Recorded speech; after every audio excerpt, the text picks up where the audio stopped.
All right, I'd like to call this session of the Board of Revision to order. I'll begin with the following statement. Today with me on the panel, we have Ed Sawatsky, Lynn Nesbitt. We have as our secretary, Belen Rojo, and the assessor today is Michael Taylor. We will be hearing applications for revision of the assessment roll in accordance with the Municipal Assessment Act. The matters for which revision is requested have been described in each application and will limit discussion to those matters. The statements that applicants or the assessor make at this hearing are sworn testimony, and anyone speaking to the matters must be sworn in. Be advised the comparisons of assessments of properties are not considered evidence of market value by the Board of Revision. The Board of Revision is appointed annually by Council and is independent of it and the City Administration. It makes its decisions on the basis of the evidence provided at this hearing and issues a written order that will be mailed to all parties as soon as possible. Please note that the Board's decisions with respect to an application may be appealed to the Manitoba Municipal Board if the matter pertains to assessed value or classification, or to the Court of Queen's Bench if the matter pertains to the application of exemptions from taxation. Should you wish to appeal, information on how to do so will be included with the Board's order. With respect to the hearing process, I will confirm the matters to be addressed with each applicant following the swearing in. We will then have the assessor's testimony followed by questions that the applicant may have, and then the applicant's testimony followed by questions. Each side will have an opportunity to summarize if they wish. Once all the evidence about an application has been brought forward, the applicant may leave. The process will repeat for each item on the docket today. The session will close after all the applicants have been heard, and the Board will deliberate in private and make its decisions. You'll receive the order by registered mail as soon as possible.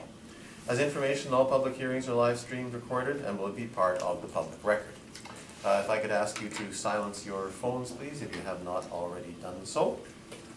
And could we have the swearing in of the two parties?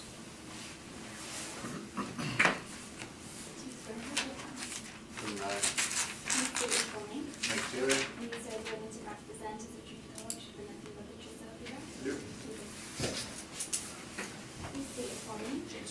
You swear you're to represent as the truth, the whole truth, and nothing but the truth, so help you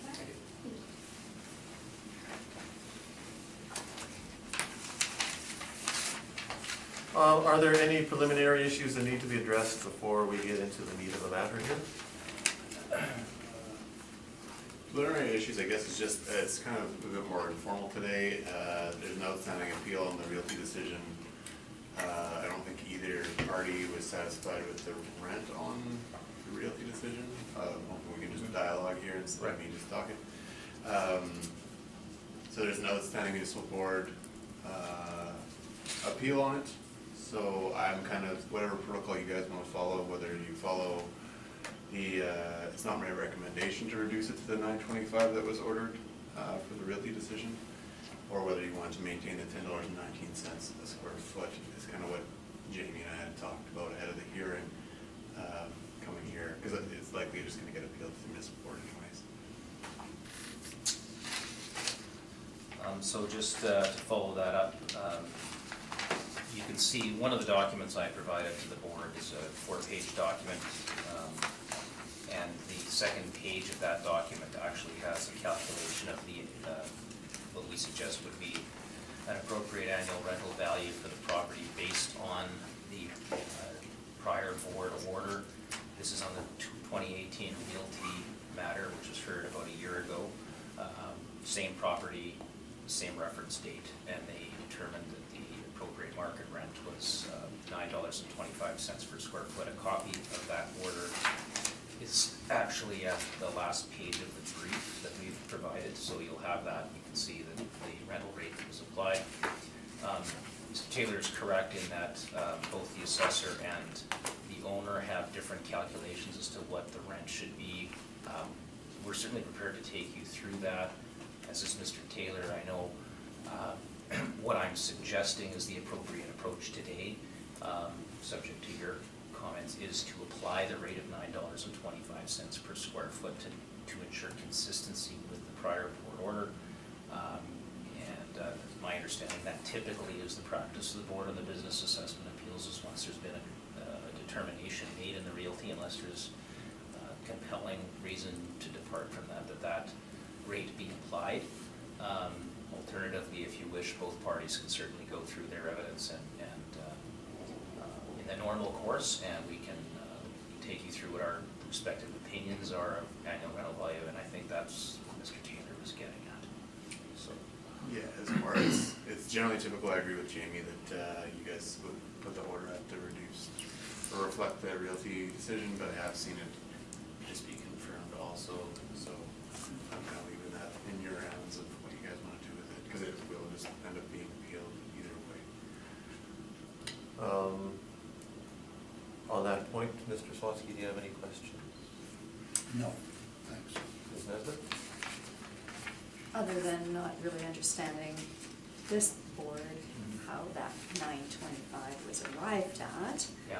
but I take your point. Right. It has been, I've seen different approaches by the board, so Right. thank you. And just on that point, in terms of the 925, the rent that was requested, I believe at the board revision last year is the same rent that's being asked for today, and that's $10.19 per square foot.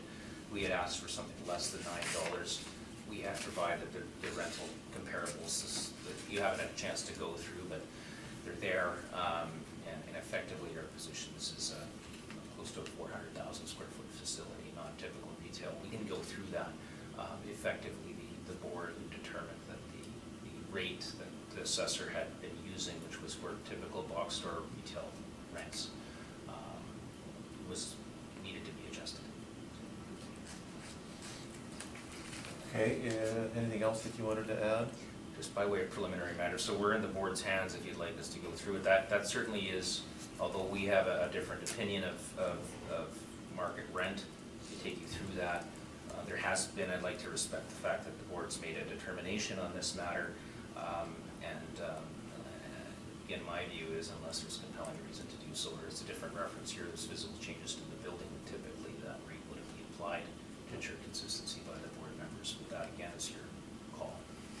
Okay, in that case, I suggest that we recess for a moment and we step out and make a decision as to what our approach will be.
So given that this is a hearing de novo and that these panel members are different than the panel members who heard evidence before, and who knows, your evidence might have some variation in it as well, we will proceed as we normally would, all right? So, Great. Mr. Assessor. Can I present them both together since they're the exact same value? Yes, please. I should note that we have the 2 years here under appeal.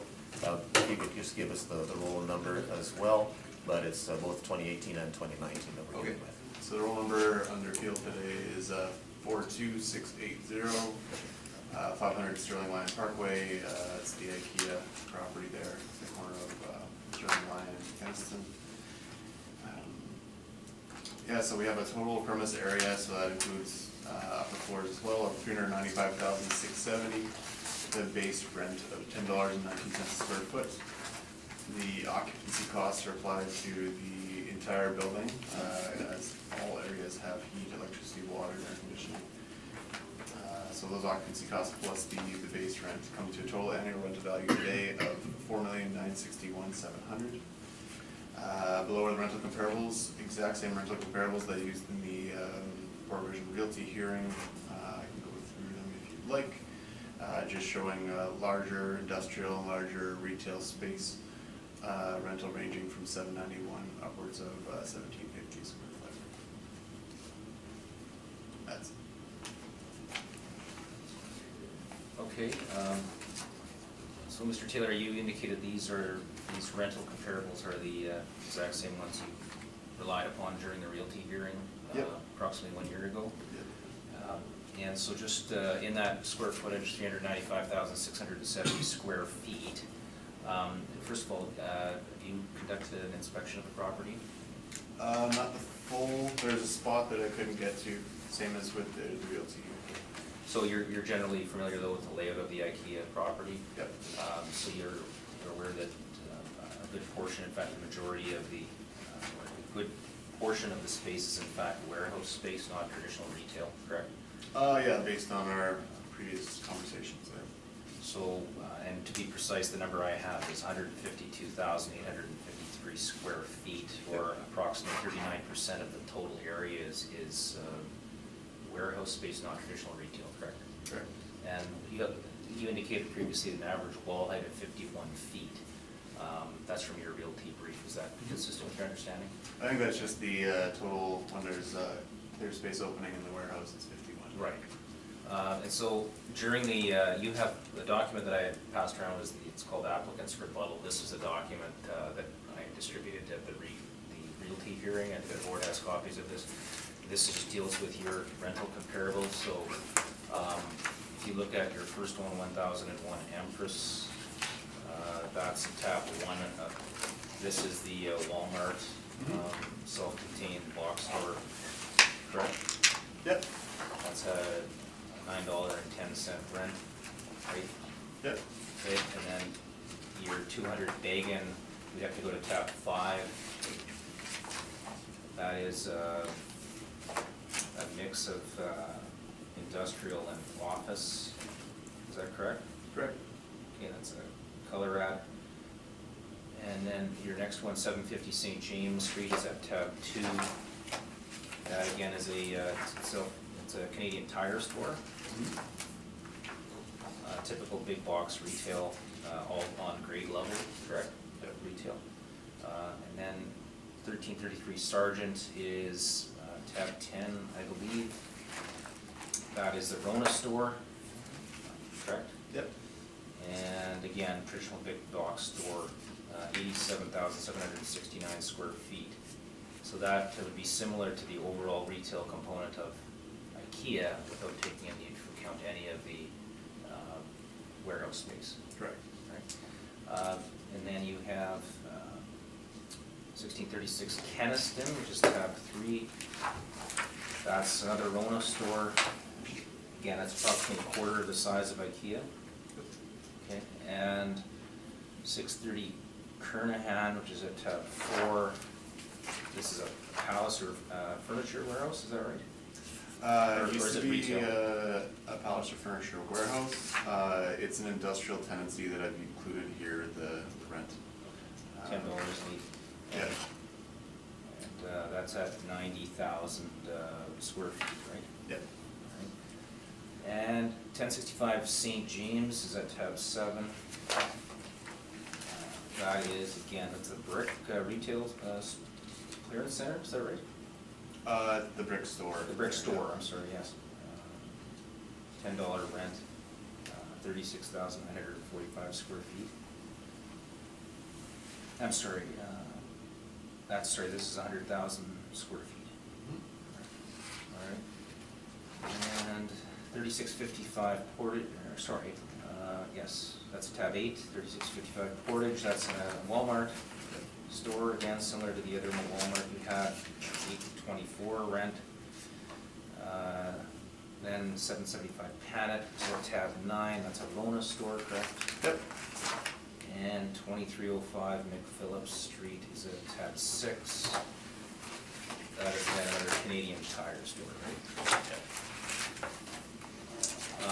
So you don't have in your rental comparables, aside from the one on Kernahan, I believe, any traditional industrial warehouse rents in here? Nope. Okay. Fernando would be the only traditional. I mean, lots of the big box retail have the same kind of finished floor type and just, Okay, and did you look at any other assessed rents in your analysis as to whether this was an appropriate annual rental value? yeah, we don't look at assessed rents. Well, aside from the City of Winnipeg charter that deals with equitable provisions? Yeah. You didn't look at that? There's equitable provisions. I don't think that this is inequitable, in my opinion. Okay. Those are my questions, thank you. Mr. Slotsky, questions? When you say equitable provision, what are you talking about? If you look at the 4-page document that I gave you, it included a provision of the City of Winnipeg charter. Third page. The second last paragraph, basis of annual rental value. In determining the annual rent value of premises, city assessor must take all factors into account so that so far as possible premises similar in size, suitability, advantage, location, and the like are equally assessed at a fair annual rental value based in general on the rents being paid from similar premises. But then 318 sub 3 says that in determining the annual rental value of a premises, the city assessor is not bound to determine the amount of rent that the premises will probably earn in any year, but may fix the value in any reasonable manner that is fair and just to all other registered owners or occupiers of premises. So that's the equity provision in the act. So there is no other example in the city that comes close to IKEA? There's nothing. Thank you. Ms. Nesbitt? That was my question too. Is there another premise in the city of Winnipeg that comes close to IKEA? But that's been answered. Is there any premise in Winnipeg that has that mix of retail and warehouse, like IKEA does, like even on a smaller scale? Well, like the Palliser warehouse on Kernahan there, but it's divided into different sub-tenancies now. Okay. It originally was. So yeah. it doesn't really, No, they used to have like a showroom furniture store with a second floor Yeah. photography studio kind of thing. And it was all open, but now it's all closed off. Like Northwest Company has some, New Flyer has some. so the example you gave us, was that when it was a Palliser or when it was No, that's- an I don't- industrial chopped up That's industrial, that's the tenancy? section of the building that was like the most recent lease I had on file. Did you apply a different square foot value for the warehouse versus the real? It's all realty? blended, yeah. All one, okay. And what is the average or the median of these examples? Do you know? The median? Yeah. Or just have to look at it. Yeah, sure. I can't do that in my head like you can, obviously. So it would be the Panet Road, I guess, would be the median. I'd have to get a calculator to add, yeah. Okay, all right, well, I can do that for, okay, thank you. That's all I have for now, yeah. I might have another one later. Your comparable 1065 St. James Street, the brick, which tab was the brick? That would be at 7. Tab 7. On your chart, you have 1053 as the rent. On page 8 of tab 7, it's $11 rent. That's a good figure. That's Mr. Mercury's evidence. I can just comment that what we have on file is 1050. I'm sorry, Mr. Chairman, can you help me there, sorry, with the discrepancy?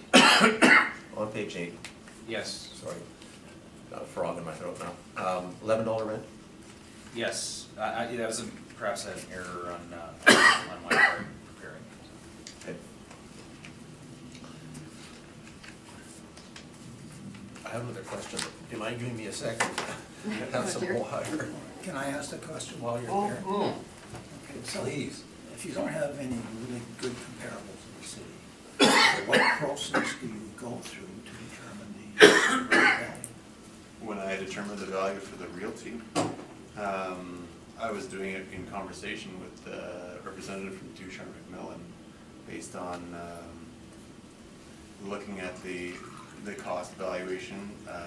We got cost information when they built the property, and then in previous dealings and evidence that was provided at previous hearings. I mean, even going back to 2016, there was 15-1 on the property where the rent agreed to was $10. So we had a discussion before the roll closed that 1019 as a model was a nominal bump from previous cycle, yet it's resulted in all these hearings and stuff afterwards.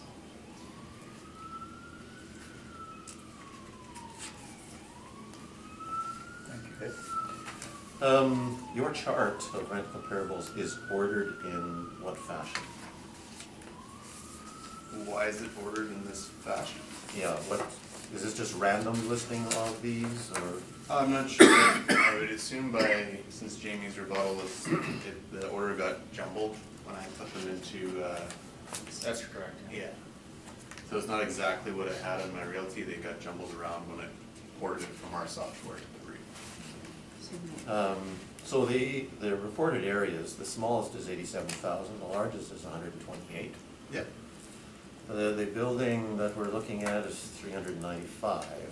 Yep. The reported rents, the lowest is 791, the highest is 1750. If I was to order these such that the reported area went from smallest to largest, would the reported rents be exactly or approximately the inverse? I would say so. Economies of scale is pretty straightforward. Yeah. Okay. So at 128, You also see subs, like Walmart rents typically are lower, Roto rents, like there's kind of a trend that goes with what tenants in, and we kind of already went through some of those tenancies. Yeah. so what, if the largest one here is 128, and generally speaking, as you get larger and larger, the rent gets smaller and smaller. Yeah. What is the argument against a 395,000 square foot facility being even less than the 824? What is my argument against it? Yeah. We kind of went over how the value is determined before, and used the 1019. Newer property, none of these are in the same vicinity as the subject property, which is seen as kind of like a developing retail hub with the new Elba Mall there and everything else that's going on in that area for development. So, Is that location then superior to all of these other comparable I would locations? say so, yes. And do any of the comparables have other factors, minimal parking lot size or something like that would detract from their attractiveness on the market? Okay, those are my questions. Mr. Mercury. Okay. First of all, just a preliminary comment. There was a comment about how the assessor first arrived at the rent and then some discussion about the prior assessment cycle. I would just caution the board about placing any weight on that evidence at all. those were in the context of settlement discussions. We certainly weren't involved in that. What motivated the prior agent to resolve matters on that basis in a different reference here, I can't speak to. I think all the board can look at at this time is the evidence before it as of this reference date. So the only relevant consideration is the market data and, of course, the physical characteristics of the building that we're now looking at. So again, much of what we're discussing today is really a repeat of what we talked about before the board approximately a year ago. And so if I take you to the brief that we've provided to you, this brief is prepared in conjunction with Ducharme McMillan, who is the initial agent of record on this matter, and it is a summary, effectively a brief and summary, or in more brief format than the prior brief was provided to the DOT. But just by way of overview, what we have here is a very unique property in IKEA. We're not, remember, valuing the name IKEA, it is the bricks and the mortar and the makeup of the building. If all of you have been in IKEA, you'll have a good sense of what the property looks like. You'll note that it is quite an unusual setup in the sense that it's not traditional retail and certainly not traditional industrial warehouse. What you have is on a total square footage of 395,670 square feet.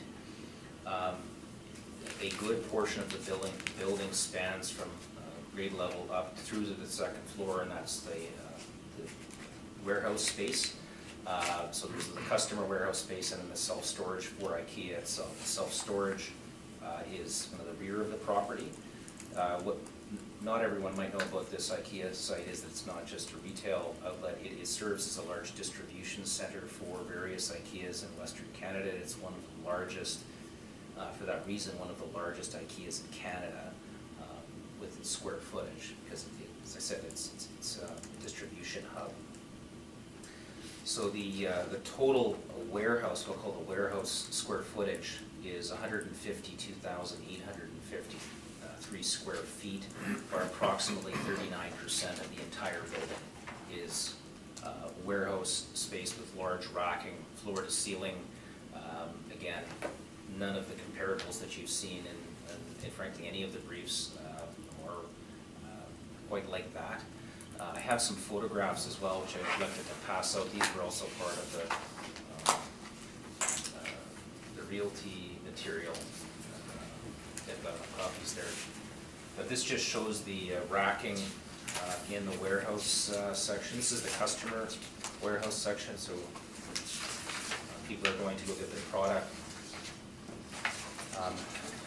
Sorry, they're in black and white, but I think you get a picture of what we're looking at here. What you'll notice in these photographs is there's an element of super adequacy to this building, in the sense that a large portion of the building is not, it's effectively vacant, if you will. It's not used. You can see from the photos that most of the racking in a number of the aisles is empty, with the vast majority of it on the first few levels. And so I tried to depict that in the photographs themselves. Again, nothing like it really in the Winnipeg market, so it becomes a question of how do we value it. But just before we get to that, in terms of, again, just to follow up on a brief description of the property, is, as you know, there is a first floor retail area and a second floor retail area. There's a on the second floor, there's also a mechanical service area, and there's an office area with administration offices on the second floor, as well as a cafeteria. The second floor retail in particular is of note. It is very unusual to have second floor retail in any of the box stores or anything that you've seen in the city of Winnipeg. The one example that we have, we had for a very short period of time, was the Target location at 875 St. James Street. We have some reference to that in our material. That property came before the board actually last for the 2018 realty cycle, and we have a copy of the board order included. It's at page 4 of the handout that I gave to you, Mr. Chairman. At the time, there's obviously chronic vacancy. That site had sat vacant for a considerable amount of time in that it was a special purpose property built for Target. Target went bankrupt, they tried to market it. There was nobody interested in leasing or buying that facility as is. We have had extensive discussions with Shindig Co. in terms of what the challenges are with respect to that property, and the primary issue with the Target store, and I would suggest would be applicable to the IKEA store if it were ever put on the market, where second floor retail is simply not something that is desirable in the open market. The only way in which they were able to make use of that site was to conduct extensive renovations to the site such that it is now multi-tenanted and now leased. But you'll see from the board order, there was a substantial reduction in the realty assessment of $22,979,000 to $10,447,000.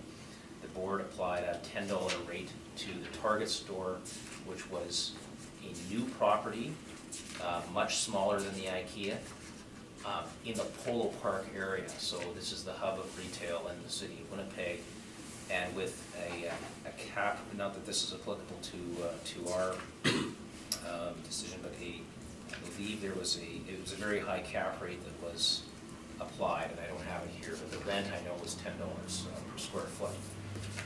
So that is the Target location. Just in terms of back to the physical characteristics of this building, it is the retail space is really, it's modestly finished. The storage warehouse has no interior finish. I gave you the dimensions in terms of the overall percentage of the warehouse space being approximately 39%. It's not typical retail. The challenges with the second floor location. Obviously, this overall size is very, very large. It's approximately 3 or 4 times any of the box stores that you've seen in the material, including Rona, Home Depot, Lowe's. There simply is nothing like this site in terms of overall square footage.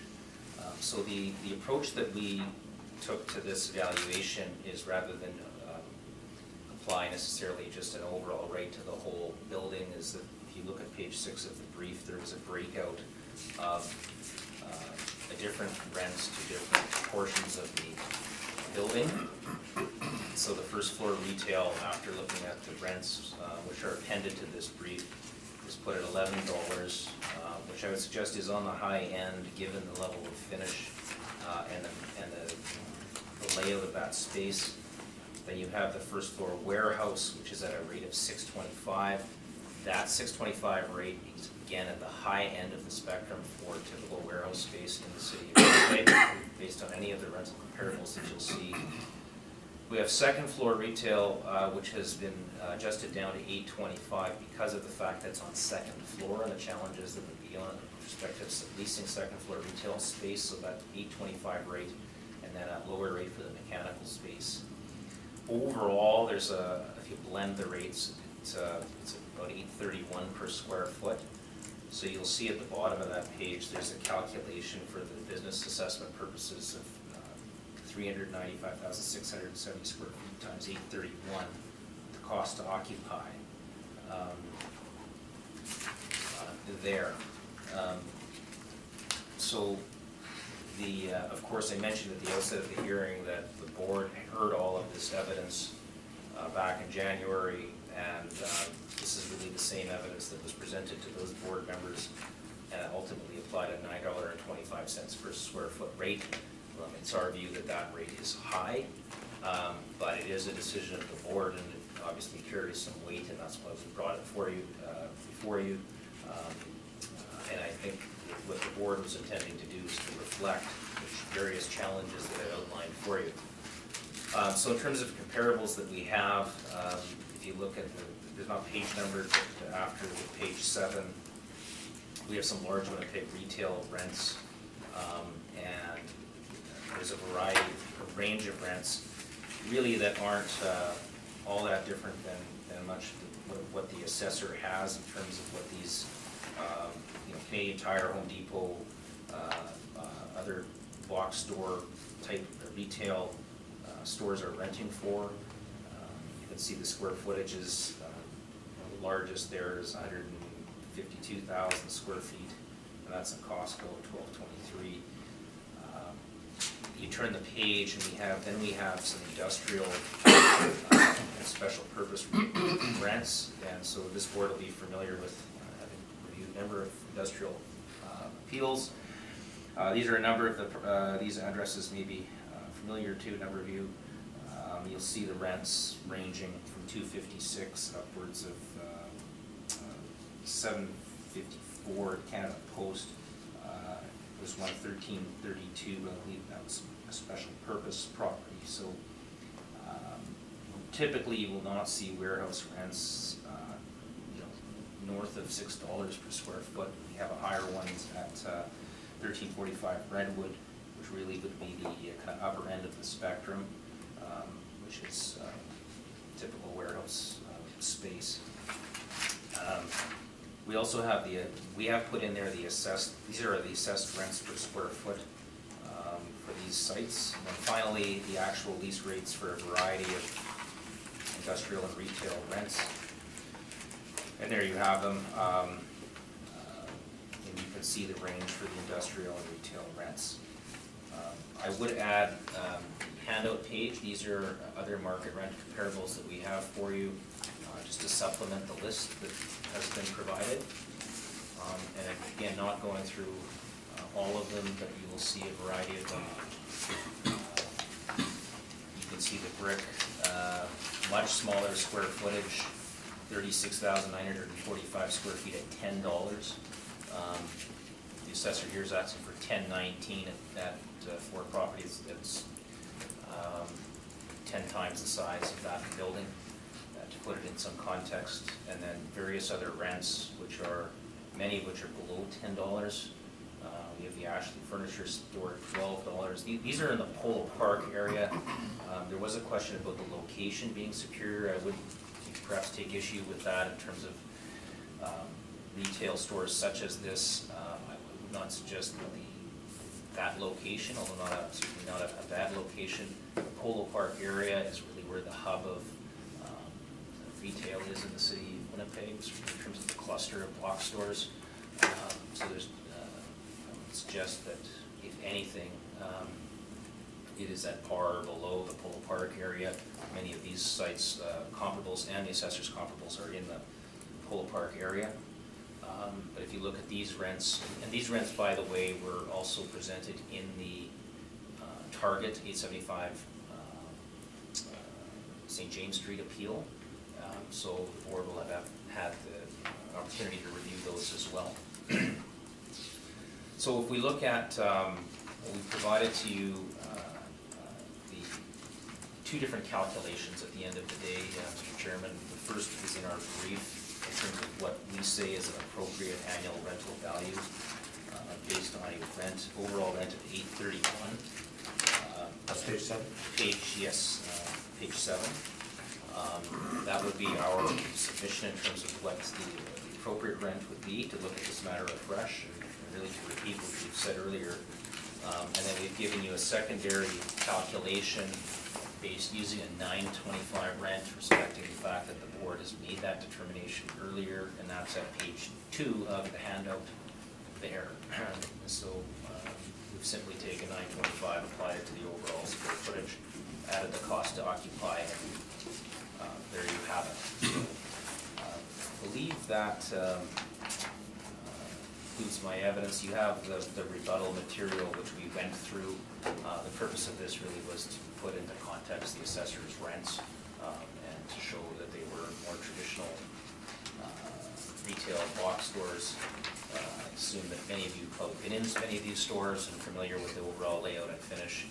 None of them have anywhere close to the amount of warehouse or storage space that the subject does. So that concludes my submission. Questions? A couple questions. How many of your comparables, whether you're using your assessed rents or actual rents, have you actually inspected thoroughly? Well, I can't tell you off the top of my head. I know I've been in a number of them. The retail, looking at the retail rents, when you say thoroughly, I'm not sure, I mean, I've certainly been in the stores and walked around them. Yeah, not as a consumer, but as, No, I've been inside them, no, for the purposes of this appeal. I've certainly taken photos of them. I've been in them numerous times. The Home Depot's, Canadian Tire, Brick. okay. And the author of the report, do you know, can you comment on what she's gone through with these properties? What do you, in terms of what she's gone through?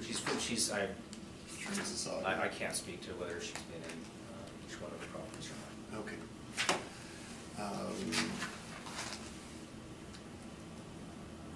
Because I've been through pretty much all of them.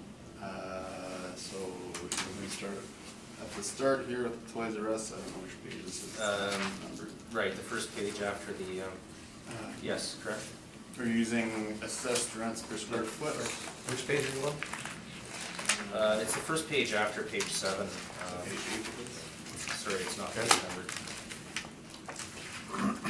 So, page 8. Yes.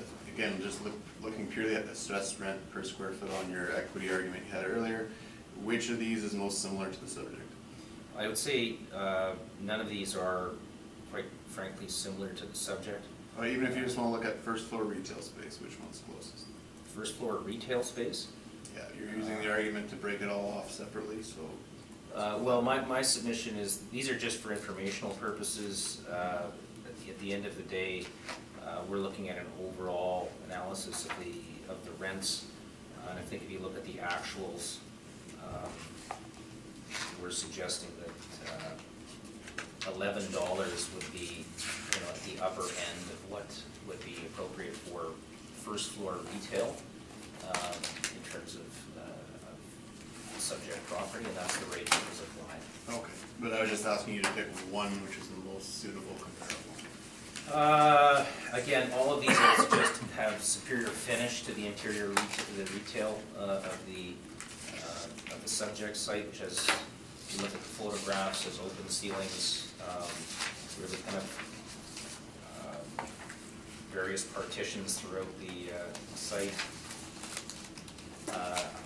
I couldn't tell you one way or the other which one is the most similar. They're all fairly close. So would you disagree then that the Costco at McGillivray, which is the closest in proximity and has the same open concept warehouse finish with same flooring, would be similar? No, I would say Costco's quite a bit different. It has high ceilings, but it's not what I would suggest is warehouse space. It's retail in there Same throughout the racking. store. It's a large grocery / variety of products stored throughout it. The IKEA site is segregated retail, lower ceilings, but in terms of more traditional feel, and then you have the wide open racking with nothing but storage of pallets.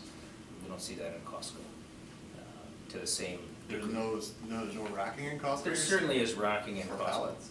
Well, what I'm suggesting to you, and I don't have the lease start date, if you're suggesting 12/23 is a fair.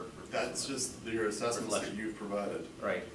I just wanted you to pick one that you're not giving me. Well, I think I've told you in terms of, I wouldn't suggest that the Costco, and you're asking about retail, Yeah. the retail component, that the overall Costco layout, I would suggest, is not similar at all to the retail component of the IKEA, which is condensed spaces, partitioning that is moved regularly throughout, and what I would describe as there are some similarities to the warehouse portion, but it's a much different property. Okay, that being said, like on the next page, you have a bunch of industrial assessed rents again. Yeah. Lots of these being special purpose properties like Parmalat, Sobeys, have been through all these. The Versicolor and Dawson's owner occupied, so, I mean, the assessed rent you're putting there, that's all cold storage at 524. Yes. Similarly, I've been through the Canada Post by the airport and the Mint. I'm not sure why you guys are using just a portion of it, but again, none of these are really comparable to the subject property, correct? I would say they're all different than the subject, yes. Okay. And none Most of of them are really most of them are close in- significantly smaller. And none of them are close in proximity. Well, again, we're using your breakdown argument of Right. going industrial, retail, second floor, all that stuff. Right, but they're different properties, I would agree. And then just my last question, Mr. Chairman, would be that on the next page, where you're using actual lease rents, and I guess similarly to this page here with the highlighted, that you're using a lot of former Target, former Zellers space as your comparables, where the Which one's leases were specific? assumed by the new tenant? It may be, it depends on which property you're referring to. It's all kind of on here, there's some asterisks, there's some former Target, former Zellers. Sorry, What is your question? My question is that, that the lease start date wouldn't be the same as you listed here. The lease start date would reflect back when it was originally signed. That Right. lease renewals and lease options to renew a rent, say like the Bay at Polo Park, it's an option on a lease that's decades old. Right. So it's not really reflective of market value, is my. I wouldn't put a lot of weight on those Bay rent. What we'd be looking at, for example, would be the brick, similar, same stores that you've used in your material, but just other properties that are frankly lower rents. Yeah, So no, just well, to provide there's a a difference, base. the ones I'm using in mine those are the lease start dates, you're using lots of lease renewal dates. Well, in some cases, Yeah. but a lease renewal is typically at market, negotiated at market rate. Well, it was negotiated at the original lease starting date, so Well, do you know the that? market, yeah, Maltese, I do know, I've looked at it. If they're negotiated in 1980, it's not really market. Well, value again, in I don't 2016. have that evidence before me, in terms of what this is, so. Okay, that's just my point, thank you. Mr. Swastika? If you can clarify the photographs you submitted. Yes. Are any of these photographs what you call the warehouse storage that's used? Is the for- self-storage exclusive? These are all for the customer accessibility? Customer, yeah. Yes, so you would be able to walk into IKEA today into these areas. The area behind this section, there's a large section of self-storage space that you would not be able to access. I don't have photographs of those. Oh, I see, okay. Would that space, do you know, would be to the rafters with, I believe there is similar large racking in there, so similar products that you see, and then as product is needed, they would ship it out to various other IKEA sites. I certainly was told that it is far from 100% occupied. In fact, there's a lot of vacant racking space there. as well? But I didn't have an opportunity to personally inspect that area, which is not available. Thank you. Ms. Nesbitt? I don't have questions. Okay. Speaking of the racking and the extent to which it is used, you referred to the super adequacy of the building. Was it super adequate at the time it was built? Has it always been super adequate? Has Yeah. it been more or less over time? Well, it's been open now for, let's say, 7 or 8 years, I believe, the IKEA site, if I'm not mistaken.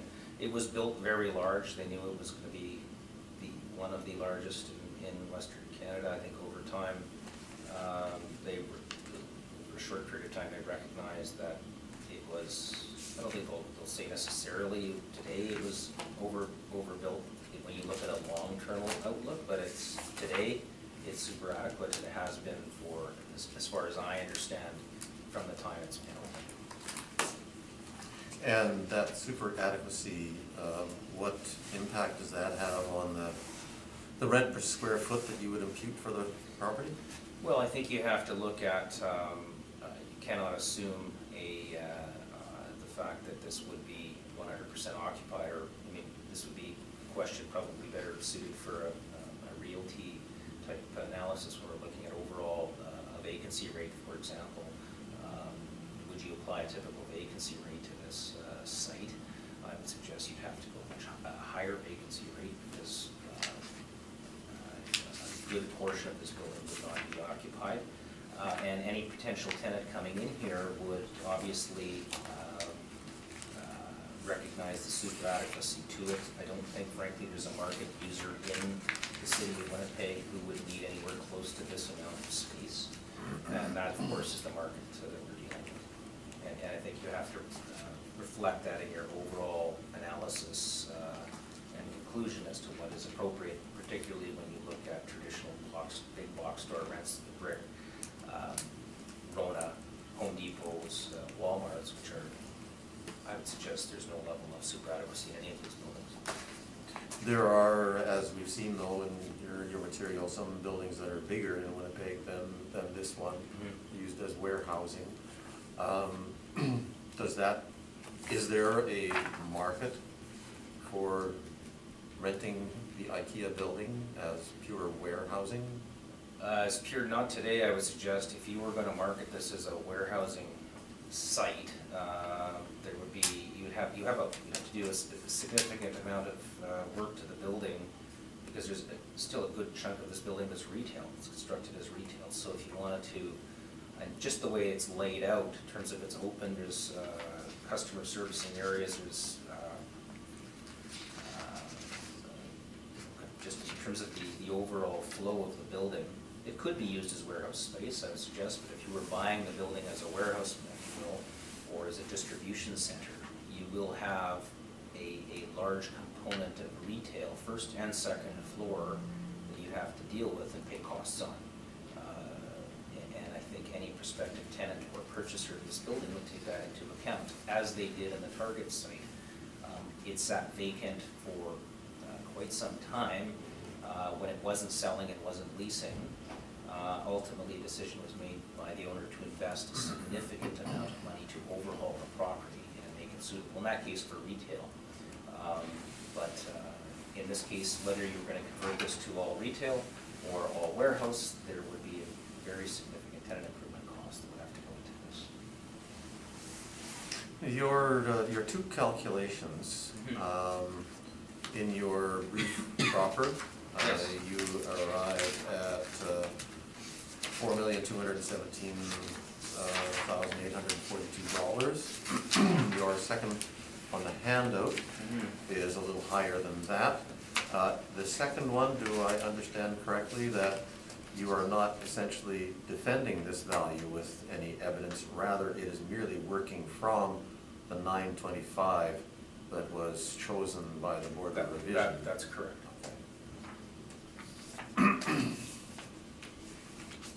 Those are all my questions. Thank you. Summary? I think you have our position, Mr. Chairman. Thank you very much. Thank you.